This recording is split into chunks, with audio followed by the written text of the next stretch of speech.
everybody. Welcome back to Holding Space. I'm Dr. Christopher Barker. I'm a psychologist and licensed in New Jersey. Today, we're talking about one of my favorite topics, complex trauma, but we're also looking at it in the intersection of trauma, psychology, and relational dynamics. And that's how narcissistic abuse can be facilitated and intensified when the targeted partner has a history of complex trauma. This isn't about blaming survivors. It's about understanding the psychological mechanisms that make certain patterns more likely, why chaos becomes the default atmosphere in these relationships, and how people can reclaim clarity and power. This came from a discussion on LinkedIn this morning, and I think it deserves a little more an expansive treatment. If you've ever felt like you were too sensitive, too reactive, or too confused in a relationship, or been told that you were with someone who constantly destabilized you, this episode is for you. If you know anyone like this episode is for you. So, what makes complex trauma different? Let's start with the foundation. Complex trauma isn't a single event. As I've said in the earlier podcasts, it's a relational wound.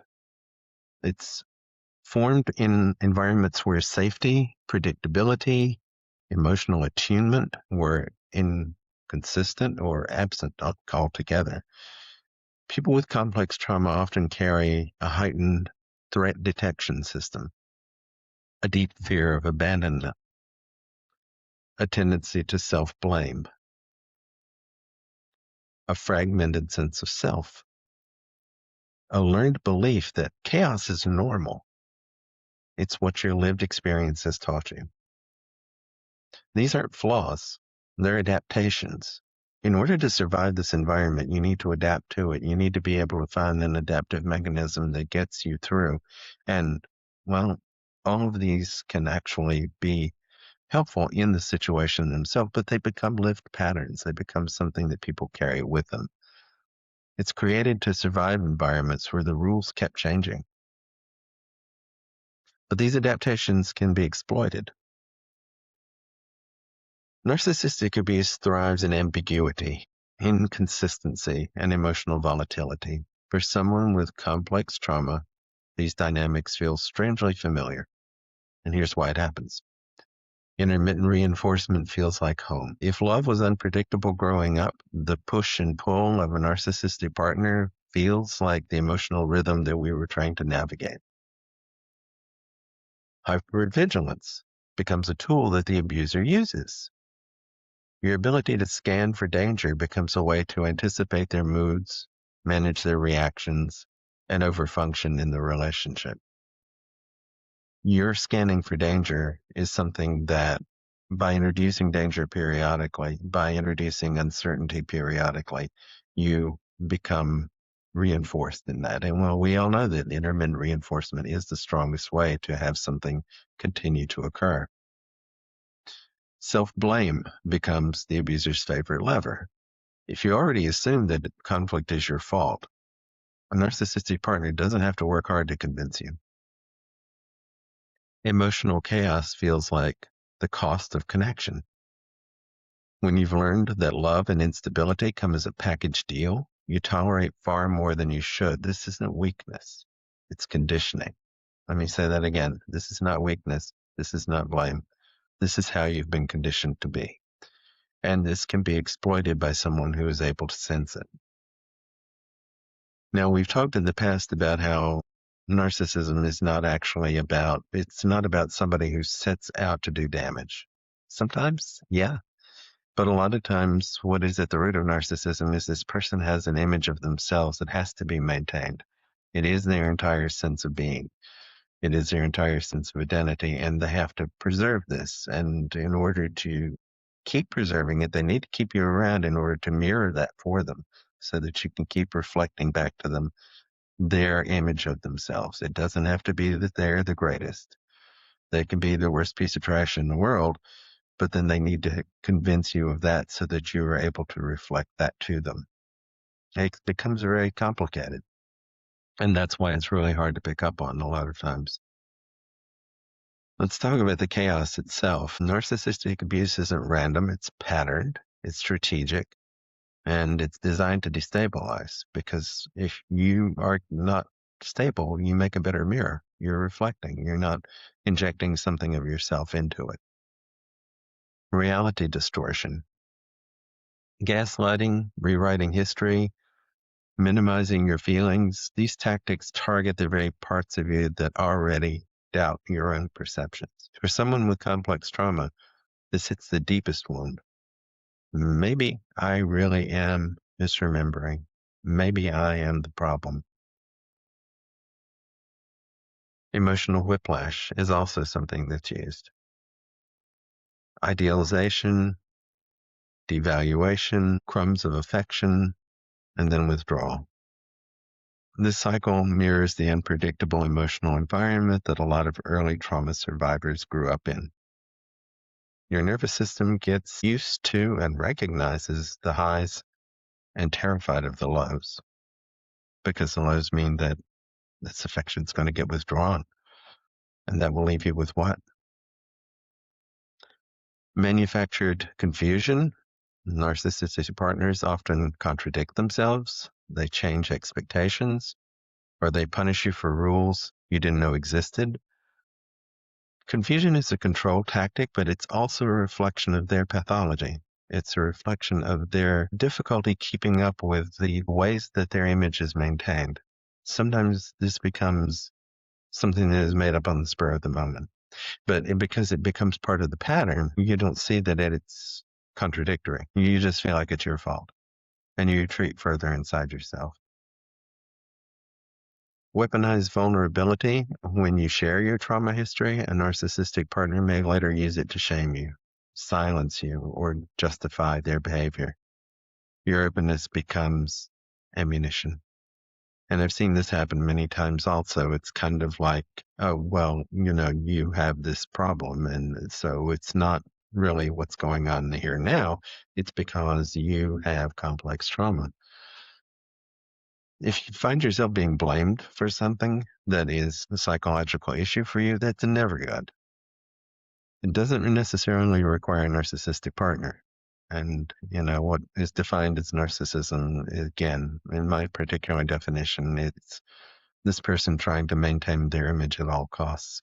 This is their pathology. Their pathology is trying to maintain their sense of, it can be a very fragile, it can be very ill-defined, but nonetheless almost caricaturish image of themselves. And then your job is to reflect that. The people around them have to reflect that. They have to reinforce that this is what this person wants to be. It's sort of a meshing of issues. Why the survivor feels more chaotic over time. Okay, one of the most painful parts of this dynamic is that the survivor begins to look like the unstable one. Their nervous system is constantly in fight or flight. They're reacting to microaggressions that the abuser denies. They're trying to make sense of contradictions. They're exhausted from managing the emotional climate, and they're isolated from their support system. So here you are, pulled back away from your support systems. People are like, whatever happened to her? And he's not being the same person that he used to be. And that starts to reinforce the dynamic that the narcissistic partner is trying to establish for you. So it's not just one person reflecting that for you. It becomes something that you own. It becomes something that you wear. They hand you a coat and you put it on. And it's just because you're so used to wearing that particular coat. What they're actually experiencing is trauma activation on top of ongoing psychological manipulation. The chaos isn't coming from the survivor. It's coming at them. It's happening to them. How you can reclaim clarity. Let's end on a positive note. Let's shift to empowerment. There are steps that survivors can take to begin reclaiming their clarity and their grounding. Name the pattern. Language is power. When you can name the cycle, you can step outside of it. When you can see what's happening, you can say, oh, wait a minute. This is not I think it is. And it only takes a second for you to be able to take that step back and go, rebuild your internal reality.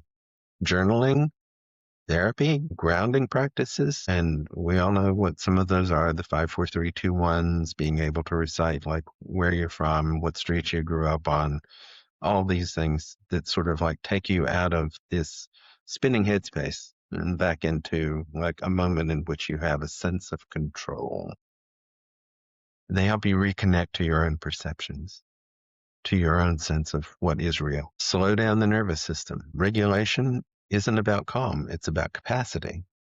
So, breath work, somatic practices, co regulation with safe people help restore clarity. If you can call a friend and say, hey, I'm feeling like really messed up by this, and like I need somebody to sort of anchor me, that's co regulating with someone. And they can sort of reflect what they think is going on, who you are. Just by having contact with someone who validates your sense of who you are is tremendous. That person can give you, without any effort whatsoever, just by being there, a steadying reminder of who you are now.